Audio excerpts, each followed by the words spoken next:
अस्सलाम वालेकुम। आज मैं लेके आया हूँ सम बेसिक कॉन्सेप्ट जो इकोनॉमी के अंदर जिनको पढ़ना लाजमी है, क्योंकि अगर आपके ये कॉन्सेप्ट क्लियर नहीं है तो आपके लिए आगे प्रॉब्लम भी आ सकती है, समझने में प्रॉब्लम आपको आ सकती है। अगर आपके कॉन्सेप्ट क्लियर हैं तो आपको कोई बड़ी प्रॉब्लम आने का खदशा नहीं रहेगा। ठीक है, हम बात करेंगे सम बेसिक कॉन्सेप्ट की। सबसे पहले हम बात करेंगे गुड्स। ठीक है, गुड्स तो हर एक जानता है गुड्स क्या होता है, जानते हो? हाँ जानते होंगे, क्यों नहीं। देखिए, गुड्स की बात करें, in economic all things that have value and satisfy human wants are called goods. Goods are usually classified into following types. देखिए, इकोनॉमी के अंदर कोई भी ऐसी चीज जिसकी कोई वैल्यू हो, जो ह्यूमंस वांट्स को सेटिस्फाई करे, उसको हम गुड्स कहते हैं। Okay, concept clear? क्या हुआ गुड्स? गुड्स कोई भी चीज जिसकी कोई वैल्यू हो, जो ह्यूमन वांट्स को सेटिस्फाई करे, उसको हम क्या कहते हैं? गुड्स। और गुड्स को यूजुअली हम क्लासिफाई करते हैं आगे, बहुत सी टाइप्स हैं। जैसे हम पहले करेंगे material and non material goods के बारे में। ठीक, मटेरियल गुड्स पहले देखते हैं, मटेरियल गुड्स क्या होता है। Material goods are those which are tangible. देखिए, मटेरियल गुड्स क्या होती हैं? जो टेंजिबल होती हैं। टेंजिबल टेंजिबल क्या होते हैं? देखिए, टेंजिबल मैं आपको पहले समझाऊं। टेंजिबल आपको मैं इजीली समझा दूंगा। ठीक है, फिजिकल फॉर्म। ठीक, फिजिकल फॉर्म का मतलब ये है, they can be seen, touched and transferred from one place to another. अब आपको समझ में आया होगा कि मटेरियल गुड्स की किस चीज की मैं बात कर रहा हूँ। आपका जो कंप्यूटर है टेंजिबल है, आप उसको टच कर सकते हो, आप एक जगह से दूसरी जगह आप उठा के ले सकते हो। ठीक है, ट्रांसफर कर सकते हो। और इसकी नीचे में कुछ एग्जांपल मैंने दी हैं। देखिए, कार्स है, ठीक है, आपके शूज हैं, क्लॉथ है, मशीन है, बिल्डिंग है, आपकी वीट है, ये सब क्या आती हैं? ये टेंजिबल में आती हैं और ये मटेरियल में आती हैं। ओके, अब हम बात करेंगे नॉन मटेरियल गुड्स के बारे में। Non material goods are intangible for they do not possess any shape or weight and can not be seen, touched or transferred. जिस तरह मुझे ये बताओ, मैं आपके गुड्स का बताऊंगा, देखो वैल्यू बताऊंगा। डॉक्टर की वैल्यू आप समझते होंगे, टीचर की वैल्यू आप समझते होंगे, एक जर्नलिस्ट की वैल्यू आप समझते होंगे। आपके लिए मैं इजली समझाऊंगा आपको मैं। देखिए, एक जर्नलिस्ट है, ठीक है, जब वो जर्नलिज्म करता है, जब वो कोई स्टोरी करता है, अगर वहां पे कहीं गड़बड़ होता है, ठीक है ना, आपकी एरिया का, वो एरिया की पूरी एक स्टोरी बना के वो ब्रॉडकास्ट करता है, जिसको जो बड़े डीएम्स के ऊपर जो होते हैं वो देखते हैं, फिर एक्शन होता है। क्या उसको देखा जा सकता है? क्या उसको टच किया जा सकता है, उसकी फीलिंग्स को?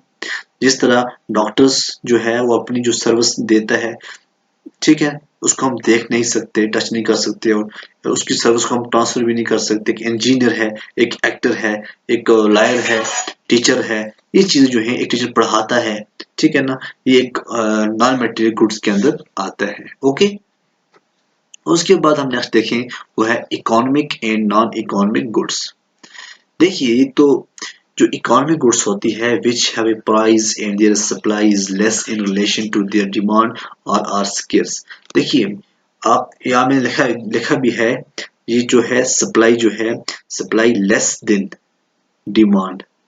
समझिए, सप्लाई कम हो रही है एज कंपेयर टू डिमांड। जिस चीज की डिमांड ज्यादा हो, ठीक है, और वो कम पाई, उसकी जो सप्लाई है वो कम है, ठीक है ना, तो ये है इकोनॉमिक गुड्स आते हैं। They are not freely available, ये हर जगह अवेलेबल इस तरह आम नहीं होते हैं, ये आलू की तरह हर जगह अवेलेबल नहीं होते हैं। वी हैव टू पे फॉर दीज गुड्स, इसको हमें पे करना पड़ता है। Economic goods have exchange value, इसकी एक्सचेंज वैल्यू भी है। They can B acquired after paying it's price, जब हम इनको प्राइस देंगे तब जाके हम खरीद सकते हैं। जो एग्जांपल है वीट, क्लाउथ, राइस एक्स्ट्रा, ये इसकी एग्जांपल है। अब हम बात करेंगे नॉन इकोनॉमिक गुड्स की। आपको हवा, कभी आपने हवा के लिए पैसा खर्च किया है? ठीक है। पानी जब भी जाते हैं पीते हैं। सनशाइन, कभी आपने अल्लाह को रुपये दिया है कि आप सूरज की किरणें हमारे ऊपर दे दो, ऐसा नहीं है ना। इसको हम कहते हैं नॉन इकोनॉमिक गुड्स और called free goods because they are free gift of nature. ये अल्लाह की दी हुई चीजें हैं, नेमतें हैं, ठीक है। ये अनलिमिटेड सप्लाई है, इसको हम कहते हैं नॉन इकोनॉमिक गुड्स। उसके बाद हम बात करेंगे consumers goods and producer goods.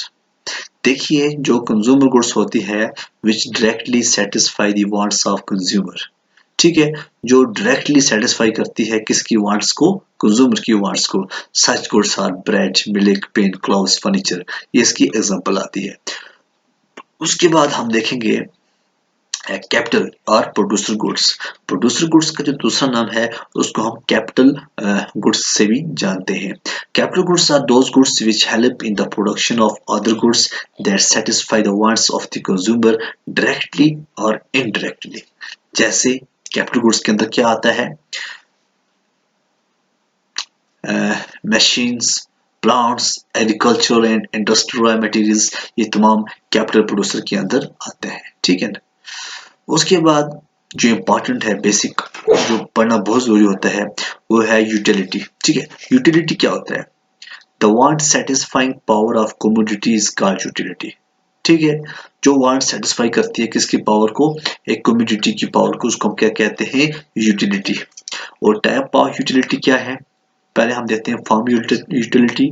When a carpenter makes a table out of wood, जब एक लकड़ी से एक कारपेंटर टेबल बनाता है, he adds to the utility of wood by converting into more useful commodities. एक लकड़ पड़ी हुई है, वो किसी काम की नहीं हो रही है, ठीक है। अब उस लकड़ को एक फॉर्म में बनाते हैं, एक शेप देते हैं, कारपेंटर टेबल बनाता है, कुर्सी बनाता है, वो क्रिएट करता है, वो क्या बनाता है, एक यूटिलिटी बनाता है, ठीक है ना। वो क्या क्रिएट करता है, एक यूटिलिटी, दैट मींस जो एक वांट्स जो है वो क्या करता है, सेटिस्फाई करता है, ठीक है। उसके बाद दूसरी हम बात करें प्लेस यूटिलिटी को, मैंने बिल्कुल एग्जांपल देकर समझाया है। When the furniture is taken from the factory to the shop for sale, it's lead to place utility। अब देखो, एक यूटिलिटी है, यूटिलिटी का वो पता चल गया, ठीक है। एक कम्युनिटी, कोई भी चीज, अब एक फर्नीचर हम फैक्ट्री से निकालते हैं, शॉप पे सेल करते हैं। अब फैक्ट्री से जो शॉप पे गया सेल के लिए, तो इसको हम बोलते हैं प्लेस यूटिलिटी। आया समझ, पक्का आया होगा। टाइम यूटिलिटी क्या होता है, when a farmer stores his wheat after harvesting for a few months and sells it when its price rise. देखिए, आज एक फार्मर है, उसने ओनियन को हार्वेस्ट किया, ओनियन या व्हीट को हार्वेस्ट किया। उसके बाद देखा कि आज जो व्हीट है आज 20 रुपए केजी है, और 2 मंथ के बाद वो 40 रुपए हो गया। जब वो व्हीट बढ़ गई, ठीक है ना, वो टाइम, उसने टाइम जो यूटिलिटी को है अपने टाइम पे इस्तेमाल किया, ठीक है ना, वक्त पे इस्तेमाल करके उसने फायदा वहां से इसने लिया, इसको हम कहते हैं टाइम यूटिलिटी। उसके बाद जो आती है सर्विस यूटिलिटी। सर्विस यूटिलिटी क्या होती है, आपको पता है, डॉक्टर्स सर्विस देते हैं, टीचर्स देते हैं, लॉयर्स, इंजीनियर्स, ठीक है ना, ये सेटिस्फाई करते हैं ह्यूमन वांट्स को अपनी सर्विस देके, इसको हम कहते हैं सर्विस यूटिलिटी, ओके। उसके बाद आती है नॉलेज यूटिलिटी।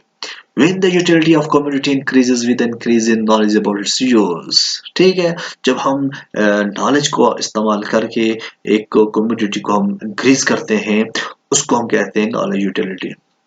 बहुत सी इसकी एग्जांपलें हैं, आज इंसान चांद पे पहुंच गया, वो इसी नॉलेज यूटिलिटी की वजह से। Natural utility. All free goods such as water, air, sunshine, straw possess natural utility. They have the capacity to satisfy our wants. Natural utility अंदर क्या आता है, जो भी अल्लाह ने, भगवान ने जो दी है, जो हवा है, पानी है, सनशाइन है, तमाम नेचर से आते हैं, इसको हम कहते हैं नेचर यूटिलिटी, ओके। उसके बाद आता है मेजरमेंट ऑफ यूटिलिटी। हम यूटिलिटी को किस तरह मेजरमेंट करते हैं, according to Marshall the utility of commodity can be measured in terms of money. ये बात याद रखना कि हम यूटिलिटी को मेजरमेंट मनी से करते हैं, इन टर्म्स ऑफ मनी। ये बात आपको याद रखनी है, ये एग्जाम में भी आते हैं। अब मुझे पूरा यकीन है कि आपको ये जो लेक्चर है ये बिल्कुल समझ में आया होगा। ये बेसिक लेक्चर था, जो टर्म्स थी जो आपको आगे प्रॉब्लम करती शायद आप नहीं करेंगे। अब आपको यूटिलिटी और गुड्स के बारे में अच्छी तरह जानकारी मिल गई होगी। अगर आपको ये लेक्चर पसंद आए, लाइक और शेयर जरूर करें अपने दोस्तों के साथ। तब तक के लिए खुदा हाफिज, जय हिंद।